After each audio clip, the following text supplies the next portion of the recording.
haknya jadi haram. Macam kita pakai jam, kita beli jam harmonik 5,000 membazir. Nampak?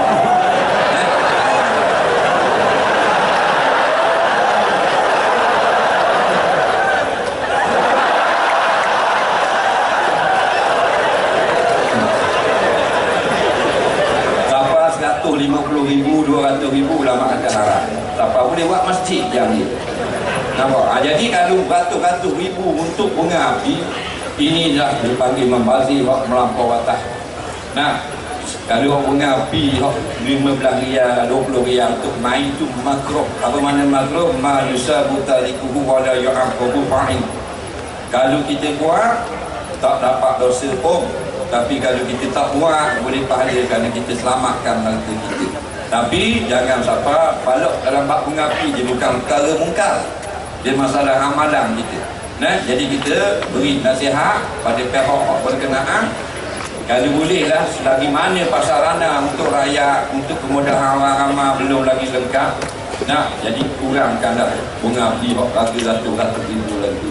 Nah, penting kan rakyat pergi dulu. Kalau beli ini tak ada masalah. Nah, mai tengok kita bunga api ngecung ni ada kalanya haram luar ni.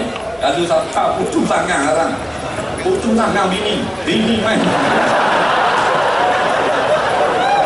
potong jari bini dulu. Oh tahu laki hospital dah adik dah. Jadi ada satu orang tu dia tua dia ni jenis tak dia bangun tak, tapi gahir plebel. Nampak? Plebel, tahu tak plebel? Bahasa ni juga mobil. Oh, dia panggil tok somas. Jadi popek dah cakap nak larang. Bunyi sama mulut, jadi nak tidur tak boleh. Jadi yang nak tu buat baik ni seorang ni, dia beli ngecum bola ni tutup kat tutup. Senyak tu, dapat mati. Dia kata dosa buat kerja dulu. Kuat ngecum bola.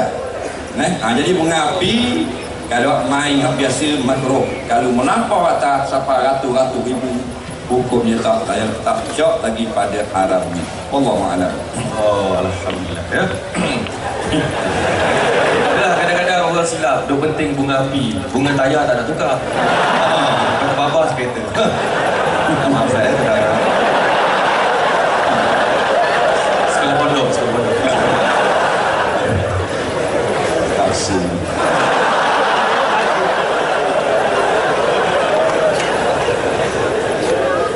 Kita bawa yang semalam. Show semalam. Okey, jadi soalan ketiga ya. Bismillahirrahmanirrahim. Saya bahasa Terengganu. Saya berhenti di traffic light masa lampu merah. Ni soalan dia.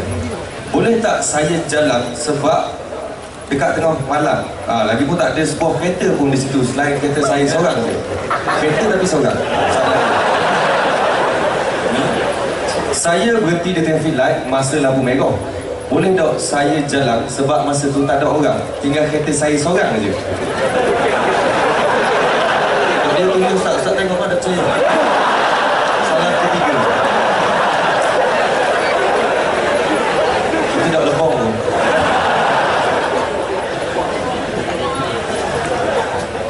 Dia berhenti traffic light tengah malam, boleh tak dia jalan? Lampu merah. Dia pergi seorang.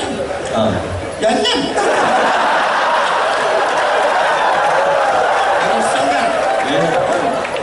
Seorang tak ada masalah. Tu dia tanya waktu apa soalan gini. Itu tanya tu. Jadi dia takut haram kau lampu merah. Pasal dia orang kata kalau kita langgar lampu merah haram. Dia haram, langgar tiang lampu haram. Ini langgar tiang, harta rakyat haram. Jadi kalau berhenti tengah malam orang tak tahu. Dia tujuan buat lampu ni kerana sibuk ke tak sibuk? Kerana sibuk. Jadi kalau tengah malam sibuk tak, dia sebuah kereta ada.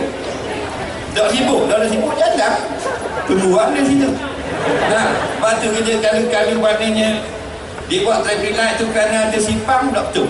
Sebab ada sipang yang tak ada kereta. Macam di kampung-kampung ada sipang. Ada dah mana dia nak buat traffic light. Dah ada sebulan kau tu traffic light awak benda. Jadi dah ni dia seorang jalan ni. Dia kadang-kadang berhenti juga. Nak berhenti tak ke tu? Bunyi beri lah ni. Pukul 2 pagi berhenti. Dia tak, hanya ke lampu merah. Bukan kita nak suruh langgar lampu merah, tidak. Tapi masalah ukur tu mayaso apa garik baru nak mayaso. Orang Zohor baru nak mayang subuh. Tapi ada undang-undang manusia tu berhenti tengah malam. Dia buat main sibuk. Masa sibuk untuk maslahat orang ramai. Dah kita berhenti tengah malam, tunggu buat benda situ. Dia nak langgar tak berani. Takut terapi ada. Terapi pun dia pukul 3 pagi. Terapi ngigau tak berani. Mana tidur tu. Berhenti tak berani. Kita kata jalan. Tak boleh start pasal mana tahu kot terapi tadi. Atu hidup. Ini masalah. Jadi masalah ini dalam bab peraturan hukum dunia ni dibuat untuk maslahat orang ramai, untuk menolak mudarat. Bila tidak ada mudarat, dia ada tasamuh, dia ada lebih kurang pada peraturan manusia. Yang tak ada tawar-menawar ialah hukum Allah. Yang tak ada lebih kurang adalah peraturan yang dibawa datang kepada kita oleh Islam, oleh Nabi Muhammad SAW. Jadi kalau tak ada orang, jangan terus tengok dulu kiri kanan, depan belakang. Jalan, nama-nama jalan-jalan berlaku. Nampak tak ada orang. Kadang-kadang yang banyak insiden itu tak ada orang. Lekung. Panda lekat celah makan lalu. Allah mana. Itu dia. Ni malam-malam berhenti. Siapa tu bonceng pun tahu kan. Saya gunakan saya. Ganti model.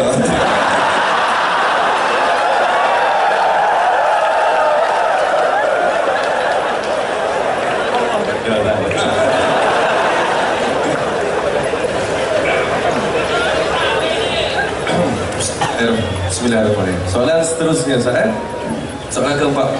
Betul ke ada orang kata alat muzik itu najis? Betul ke ada orang kata alat muzik itu najis? Dia ada soalan ni, dia kata betul ke tak alat muzik itu najis? Betul lah. Memang najis. Gitar hak kena tiap ayam.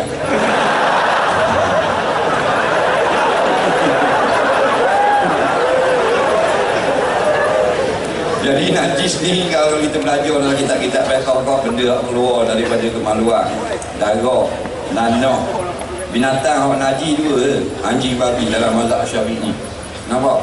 Binatang-binatang lain yang mati tanpa sembelih, melainkan manusia, haiwan, ikan dengan belalang. Orang lain kalau mati najis. Alat muzik ni kita tak dengar lagi najis. Nampak? Pegang piano kena masuk tangan. Asal nak bayar ni. Orang dia masuk kaki tu. Kita jirit rebana lebih tadi. Jadi pelik benda kita tu nanti. Bukan. Jadi hak salah. Bukan zat gitu. Bila kita pergi main tu, siapa dah ingat ke semayang bang? Dah ingat kepada perintah Allah. Di situ menjadikan haram. Betul lah. Kalau kita kata haram, semua dah tahu benda. Jadi benda yang tinggal. Kalau benda ni tak molek, Allah takkan sediakan kepada kita. Sebab tu kena tengok dua perkara yang manusia suka. Yang manusia suka lah, muzik dan nyanyian. Muzik ni bunyi-bunyian dan nyanyian. Nampak? Dua ni manusia suka. Nak kata haram tak molek, tak boleh. Dalilnya Allah sediakan muzik dan nyanyian di dalam syurga. Dalam mana-mana kita hadis pun dalam bab nikmat syurga ada sebut bahawasanya dalam syurga ada muzik, dalam syurga ada nyanyian. Bermakna dua benda ni benda yang molek. Benda molek saja boleh masuk dalam syurga. Benda tak molek tak boleh masuk dalam syurga. Jadi yang jadi tak molek ni orang yang bawa muzik tu, bukan muzik tu. Orang yang bawa muzik. Nampak? Tengok dia budak-budak ada ikut ke muzik siapa. Siang tengok ke dia layang ke muzik siapa dok sembahyang tak apa jadi bodoh ke ku. Orang mana muzik dengar juga lagu tapi pergi dengar orang ngajar. boleh kenal hukum semayang, batas semayang. Ni muzik pagi, petang, siang, malam. Lah dah dia tak kenal siapa diri dia, kenapa dia dicipta, nah, apakah perintah Allah, apakah tugas sebagai khalifah, tanggungjawab dia dengan anak bini dia, dengan negara, sama-sama jiran sekampung, dia tak erti. Kerana muzik nah, muzik semua. Jadi yang haram, yang salah, yang tak molek ialah manusia yang melayang muzik itu. Dalilnya yang masuk neraka kaki getar ke orang? Yang masuk neraka kaki derang ke orang? Tak ada lah mana-mana lagi jumpa di padang mahsyar jujur piano nak masuk neraka. Nah, mereka kata dia mana ni? Piano, derang, gitar masuk neraka. Piano kata, oh, dok mayang. Yang masuk neraka siapa? Orang yang main muzik. Jadi dia tak kena kendalikan muzik, dia masuk neraka. Nampak? Adakah dia boleh salahkan muzik? Jauh. Nampak? Salahkan diri dia. Lepas tu kalau kita ni ada basic. Basic ni mana kita ada asas. Kita boleh jadi siapa saja, melainkan benda yang haram dengan totok. Nah, batu orang tak ada basic agama, tak ada masalah. Dia menjadi penghibur, dia ada landasan dan sempadan. Dia menjadi pemuzik dia adalah bukan untuk melalaikan manusia. Nampak? Jadi yang salah, yang najis ialah akhlak manusia yang kotor, perbuatan manusia yang tidak molek. Wallahu a'lam. Ya, alhamdulillah. Ya. Ada soalan dia tanya kita dah. Mami saya kan najis. Tak pernah kotak kita dalam jambang. Malu.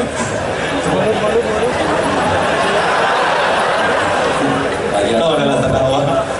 Bagi tampuk tak kan. Kita nak kemah. Kemah sikit kan. Okey. Jadi bisa dia pula. Tadi jumpa belakang tu. Dia kata lah, dia kata macam dia. Nampak macam ke imam muda.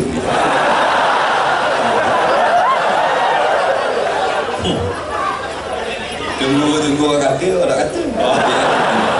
Kita kata tak apa jadi imam muda kali tu mending sabuk. Kita tengok nak cerita lama ni. Mula-mula cari imam muda tengok lama sikit macam Nepal. Bolehlah bagi sikit. Okey. Jadi kita teruskan dengan soalan kelima Ustaz. Oh ni pelik sikit lah. Kita baca tadi 2-3 kali kita baca Ustaz. Soalan dia berbunyi, hari itu saya bawa kereta melalui highway LPT. Saya tembur laju sebab tak ada orang masa tu. Meter kereta saya 180 km/jam. Tiba-tiba ustaz potong saya berdesuk macam pesik.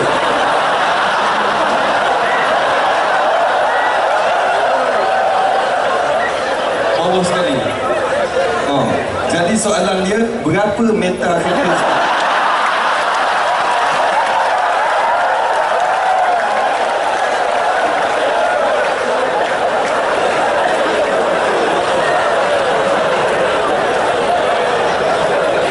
Bawah sekali.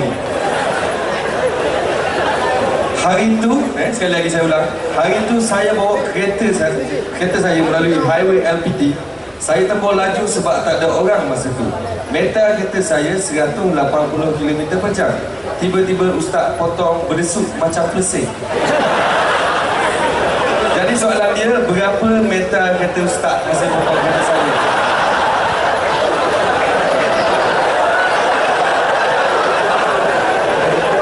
Dia nak mampu aku. Dia sebut soalan ni.